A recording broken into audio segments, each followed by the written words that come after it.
Bilan ko muna ito ng pyesa. Sabihin ko sa may-ari itong mga nasunog. So ito. Yan po. Nabili na ako ng pyesa. Ito yung transistor. And 2N5401. Ito yung mga resistor. Ito yung 10 ohms. Tapos ito yung 4.7k ohms. So kabit na natin. Ito yung transistor. Ito siya nakabit. Ayan. Pag may nasunog ulit dito, may batang sira.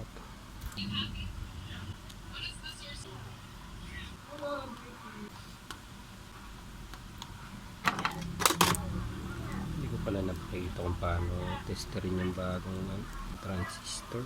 Yung ayos. Kita ko na lang din yung kapag tinester siya na nakalagay.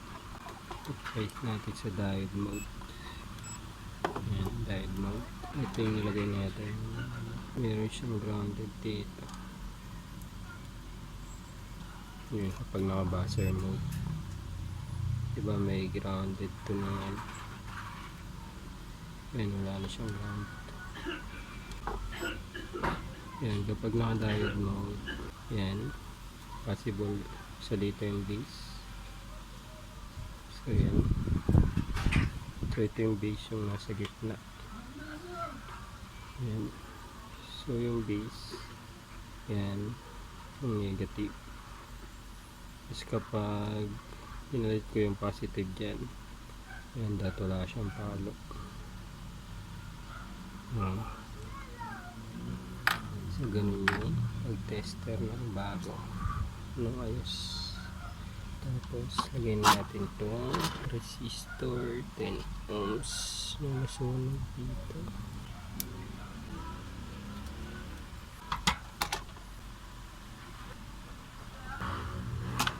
Kailangan ko na ipasa itong cutter. Hindi na matalas. Tapos yung so ito yung 4.7k ohms. So yun siya. Dito tayo 20k. Yan.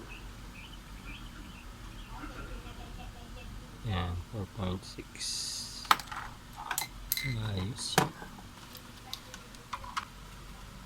Tingnan natin kung magiging okay na siya. Adjust ko dito banda. Tanggal na sa dikit yung foil. Yan. Sinisin ko lang. Tapos tayo natin paganahin naman. Hindi nakapit yung power transistor. Pag may nasunog pa rin, may iba pang problema. Yan, nalinis ko na. Try natin paganahin. Linisin ko lang din ito. May mga tumalsik yung mga panginaw ko.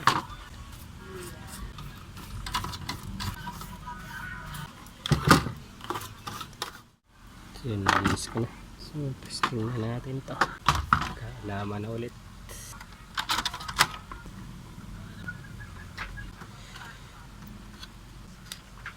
Power natin.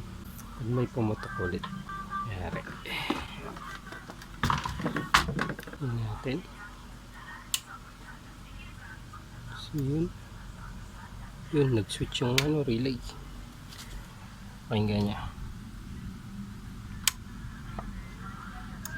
Yun, nag-switch na. So mukhang okay na to. Kabit ko na yung mga power transistor. Yung ginawa ko palang troubleshoot dito, tinester ko lahat tong mga transistor. May shorted or leak. Na namang katulad ng isa na shorted talaga. Ito yung ginawa kong pang test. Ayan, naka-diode mode ako. Tapos di ko na tinanggal sa circuit. So ginanya ko lang siya. Hinanap ko yung base emitter. So ayos naman na. Try natin kabit yung power transistor. Buti itong power transistor di nasira.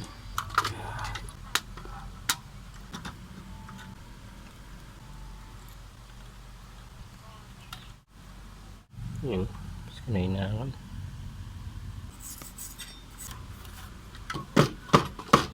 Testing natin. motor. Pag hindi gumana to, baka may problema na yun. Power transistor, hindi lang madetect na ang tester ko. So yan, try ulit. Power, saksak natin. Yun, nag-relay na siya. Ang pakinggan niya, off ko, push on. Yun, relay na. Ayos, try natin kung may sound na. Lagyan ko ng speaker. Testin ko muna yung out kung ano, may voltahe. So set natin sa AC, 200 volts na natin. Tapos yan, AC. So yun, wala.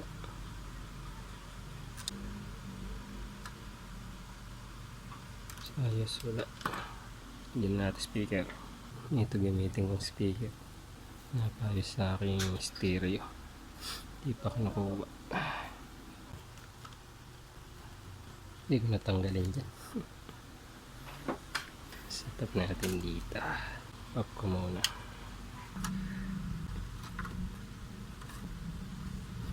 Ayan. So testing. Try natin. FM. Wala.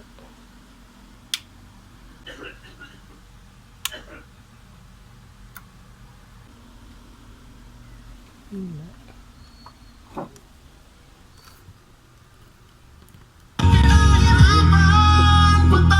Akala ko wala. So ayos na. Yun. Ayos. Lakas.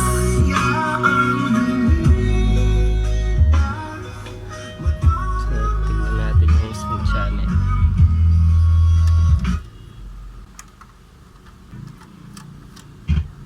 Yun.